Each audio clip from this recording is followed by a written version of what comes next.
மகாலட்சுமியை வழிபாடு செய்யணும். தை மாசத்துல வரக்கூடிய ஒவ்வொரு நாளும், ஒவ்வொரு திதியும், ஒவ்வொரு கிழமையுமே ரொம்ப ரொம்ப ரொம்ப சிறப்பு வாய்ந்த நாட்களாக சொல்லப்பட்டிருக்குங்க. அதுலயும் குறிப்பா இந்த 2025ஆம் ஆண்டு 12 வருஷத்துல இல்லாத கிரக சூழல் இந்த வருஷம் அமைஞ்சிருக்கிறதா சொல்லப்படுதுங்க. தை மாசம் வெள்ளிக்கிழமை மட்டும்தான் மகாலட்சுமி தாயாரை வழிபாடு செய்யணும் அப்படின்ற எந்தவித கட்டாயமும் கிடையாதுங்க. தை மாசம் ஃபுல்லாவே மகாலட்சுமியே இப்ப சொல்லக்கூடிய இந்த முறைப்படி வீட்டுல பூஜை செஞ்சோம் அப்படின்னா நம்மளுடைய வாழ்க்கையில இருக்கிற ஒவ்வொரு துன்பமா குறைய தொடங்குங்க, ஒவ்வொரு இன்பமா உயர தொடங்குங்க. செல்வ வளத்துல நீங்க உயர்ந்த நிலைக்கு போகலாங்க. ரொம்ப ரொம்ப எளிமையான வழிபாடு தாங்க. வீடியோல நான் சொல்ற விஷயங்கள்லாம் உங்களுக்கு பிடிச்சிருந்தது அப்படின்னா ப்ளீஸ் சேனலுக்கு சப்ஸ்கிரைப் பண்ணி சப்போர்ட் பண்ணுங்க. இந்த வீடியோ உங்க ஃப்ரெண்ட்ஸ் அண்ட் ஃபேமிலிக்கும் ஷேர் பண்ணி விடுங்க, அவங்களுமே பலனடையட்டும். மிகப்பெரிய அளவுல பிரம்மாண்டமான அளவுல பூஜை செஞ்சு மகாலட்சுமி தாயாரை வழிபாடு செய்யணும் அப்படின்ற எந்தவித அவசியமே கிடையாதுங்க. தினந்தோறும் காலையில எழுந்து வாசல் தெளிக்கணும். வாசல் தெளிக்கிற தண்ணியில கொஞ்சம் மஞ்சள் தண்ணி தெளிச்சு வாசல் தெளிச்சு கோலம் போடணும்.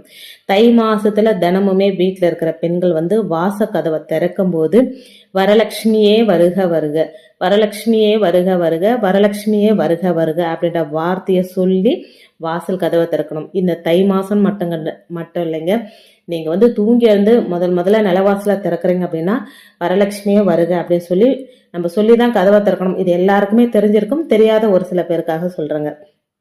அதுக்கப்புறம் அரிசி மாவால கோலம் போடணுங்க. அரிசி மாவு கிடைக்கல அப்படின்னா அட்லீஸ்ட் கோல மாவுலையாவது கோலம் போடுங்க. மகாலட்சுமி தினம் தினம் உங்க வீட்டுக்கு வருவாங்க. வாசல்ல கோலம் இருந்தாதான் மகாலட்சுமி தாயார் வீட்டுக்கே வருவாங்க அப்படின்னு சொல்றாங்க. ஏன்னா மகாலட்சுமி தாயார் ஒரே இடத்துல நிலையா இருக்க மாட்டாங்க. இப்ப நம்ம வீட்டுல பூஜை செய்யறோம்னா இருப்பாங்க, நம்ம ஏதாவது ஒரு அவசூல் சொல்றோம்னா வீட்டை விட்டு கிளம்பி போயிடுவாங்களாங்க. இதுதான் அவங்களோட ஒரு இடத்துல நிலையா தங்காதவங்க யாருன்னா மகாலட்சுமி தாயார். தினமுமே மாலை நேரத்துல பூஜை அறையில விளக்கேத்திட்டு ஓம் ஸ்ரீ மகாலட்சுமி தாயே போற்றி போற்றி, ஓம் ஸ்ரீ மகாலட்சுமி தாயே போற்றி போற்றி அப்படின்ற மந்திரத்தை சொல்லி மகாலட்சுமிக்கு வாசம் நிறைந்த பூக்கள் மல்லிப்பூ கிடைக்கலாம், முல்லைப்பூ, ஜாதிப்பூ, இந்த மாதிரி எந்த மாதிரி பூக்கள் வாசம் நிறைஞ்சிருக்குதோ அந்த பூக்களை போடலாம். அதோட சேர்த்து வாசம் நிறைந்த தூபம் காட்டணுங்க. வீடு ஃபுல்லா நல்ல கமகமகமன் வாசம் இருக்கிற மாதிரி சாம்பிராணி தூபம் காட்டினங்க. அதோட முக்கியமா வெள்ளை நிறத்துல இருக்கிற ஏதாவது ஒரு ஸ்வீட்டை நம்ம பிரசாதமா வைக்கணும்.